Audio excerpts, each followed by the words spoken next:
मैं OP Chaudhary, collector Raipur, अपनी माटी और अपने लोगों के लिए अपने पद से त्याग पत्र देता हूँ। नमस्कार दोस्तों आज बात करने जा रहे हैं ओपी चौधरी, जिनका नाम है ओम प्रकाश चौधरी। दोस्तों गांव के गलियारों से लेकर के आईपीएस अधिकारी से लेकर के मंत्री तक का सफ़र आज पूरा इन्हीं की दास्तान सुनेंगे। तो दोस्तों बने रहिए इस वीडियो में। एस्बेस्टस की छत के नीचे मैं दिल्ली में रहता था, हकीकत नगर में, जहां मई और जून में वहां 45, 47, 48 डिग्री का टेम्परेचर हो जाता था। ओम प्रकाश जी उर्फ ओपी चौधरी जी का जन्म 2 जून 1981 को रायगढ़ जिले के खरसिया ब्लॉक के ग्राम बायंग में हुआ। दोस्तों ओपी जी के पिताजी पेशे से एक शिक्षक थे। ओपी जी की महज 8 साल की उम्र में ही उनके पिताजी का स्वर्गवास हो गया था। पिताजी के स्वर्गवास होने के बाद में माता कौशल्या ने ओपी चौधरी जी की पढ़ाई की जो है खर्चा उन्हीं के जो है पेंशन से आगे जारी रखा। पहली से लेकर 8वीं से लेकर 12वीं तक की पढ़ाई अपने गांव के ही एक सरकारी स्कूल में ओपी चौधरी जी ने पढ़ाई किया था। रायगढ़ के कलेक्ट्रेट में जब भी जाते थे अपने पिताजी का पेंशन के लिए अपने माँ के साथ में, तो हमेशा कलेक्टर का चक्कर लगाना पड़ता था। एक दिन ओपी जी के मन में आया कि मैं भी एक दिन कलेक्टर बन के रहूँगा। दोस्तों इसी विश्वास के साथ में उन्होंने आगे पढ़ाई जारी रखा और वो आगे पढ़ाई करने के लिए भिलाई पहुंच गए। एक सामान्य पृष्ठभूमि के सरकारी स्कूल से निकल कर के आया था, जहां 12वीं क्लास में कोई लेक्चरर नहीं होता था।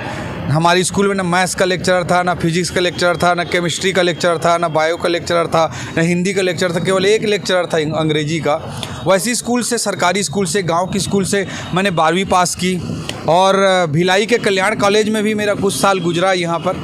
और मैं एक गांव से एक सपने को लेकर के भिलाई आया। जब मैं भिलाई आया तो ऐसा नहीं कि भिलाई में भी बहुत अच्छा माहौल था आईएएस के लिए। उस समय आईएएस की कोई किताबें नहीं मिलती थी। ये मार्केट के अनिल बुक डिपो में या सी मार्केट के तिवारी बुक डिपो में, ये सब में आईएएस की किताबें भी पूरी तरह से नहीं मिलती थी। मेडिकल और आईटी की किताबें मिल जाती थी, बट आईएएस की कोई किताब नहीं मिल पाती थी। यहाँ से हम किताब लेने के लिए रायपुर जाते थे, सदर बाज़ार में, वहाँ भी किताबें नहीं मिल पाती थी। तो कोई परिवेश उस समय भिलाई में भी नहीं बन पाया था। उन परिस्थितियों में भी स्ट्रगल करते हुए मैं उस समय आईएएस बना था बहुत कम उम्र में। और 13 साल मैंने पूरा जीवन समर्पित करते हुए, डेडिकेट करते हुए युवाओं के हित में काम करने का प्रयास किया। And I am very much satisfied जो मैंने 13 सालों में अब हमारे छत्तीसगढ़ के युवाओं के लिए किया। चाहे दंतेवाड़ा में एजुकेशन के लिए काम हो, चाहे रायपुर में नालंदा परिसर हो, चाहे जांजगीर में सेना भर्ती करियर काउंसलिंग का कल्चर डेवलप करना हो। I am very much satisfied. अब मैं अपने शेष बचे जीवन को बड़े मंत्रालय के बड़े बड़े पदों में रहकर एसी चैम्बर में रहने के बजाय मैंने ग्राउंड में बिताना उचित समझा, और इसलिए मैंने राजनीति में आने का निर्णय लिया है। और मैं राजनीति मेरे लिए एक पैशन है और उस पैशन को मैं जीता हूँ और उस पैशन के साथ मैं काम करता हूँ। और मेरा शेष जीवन भी समाज के लिए, राजनीति के लिए समर्पित रहेगा। और मैं इसमें काम करते हुए जो कुछ अच्छा कर सकूँगा उसके लिए सदैव प्रयास।